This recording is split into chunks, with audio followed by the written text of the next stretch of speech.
तो दुनिया बहुत तेजी से डिजिटल युग में पहुंच रही है और इसका आधार वो चिप होती है जो कि सेमीकंडक्टर से बनती है। भारत इस दिशा में बहुत तेजी से काम कर रहा है और सेमीकंडक्टर निर्माण का हब बनने पर लगातार प्रयासरत है। और इसी कड़ी में आज से दिल्ली में सेमिकॉन इंडिया 2025 के चौथे संस्करण की शुरुआत होने जा रही है। प्रधानमंत्री नरेंद्र मोदी ने इस बड़े कार्यक्रम का उद्घाटन करेंगे जिसमें दुनिया भर की दिग्गज कंपनियों का जमावड़ा लगेगा। सेमिकॉन इंडिया 2025 की थीम है building the next semiconductor power house. प्रधानमंत्री नरेंद्र मोदी नई दिल्ली के यशोभूमि में सेमिकॉन इंडिया 2025 के चौथे संस्करण का उद्घाटन करेंगे।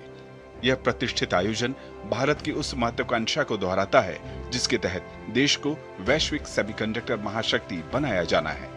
सेमिकॉन इंडिया 2025 की थीम है building the next semiconductor power house. इस आयोजन में शीर्ष वैश्विक नेता, उद्योग विशेषज्ञ, शिक्षाविद, सरकारी अधिकारी और छात्र शामिल होंगे। करीब 350 कंपनीज ये सेमिकॉन में पार्टिसिपेट करेंगी।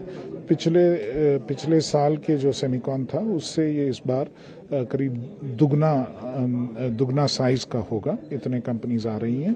30 देशों से कंपनीज और डेलीगेशंस आ रही हैं और कंट्री पेविलियंस भी बनाए गए हैं। भारत की सेमीकंडक्टर यात्रा सेमिकॉन इंडिया प्रोग्राम के तहत तेजी से आगे बढ़ रही है।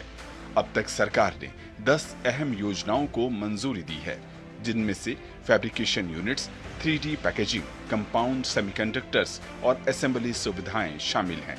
ये पहल भारत की वैश्विक सेमीकंडक्टर वैल्यू चेन में भूमिका को और मजबूत बना रही है। सेमीकंडक्टर इंडस्ट्री का जिक्र माननीय प्रधानमंत्री ने लाल किले से भी किया था और उन्होंने कहा था कि इस साल कई दशकों के बाद और कई दशकों की कोशिश के बाद इस साल जो है सेमीकंडक्टर चिप्स देश में बनाई जाएंगी कमर्शियली। तो एक हिसाब से देखा जाए तो ये बहुत ही एक हिस्टोरिक मोमेंट है, महत्वपूर्ण कड़ी है इस देश के इंडस्ट्रियल डेवलपमेंट में। नवाचार को बढ़ावा देने के लिए अब 280 से अधिक संस्थानों और 72 स्टार्टअप्स को उन्नत चिप डिजाइन उपकरणों तक पहुंच मिल चुकी है। डिजाइन लिंक्ड इंसेंटिव योजना के तहत 23 स्टार्टअप्स को मंजूरी दी गई है जो सीसीटीवी, नेविगेशन सिस्टम, संचार, मोटर कंट्रोलर और माइक्रो प्रोसेस जैसी चिप पर काम कर रही हैं। सेमिकॉन इंडिया के चौथे संस्करण के साथ भारत आत्मनिर्भर बनने की दिशा में मजबूत कदम बढ़ा रहा है और वैश्विक सेमीकंडक्टर हब बनने की ओर अग्रसर है।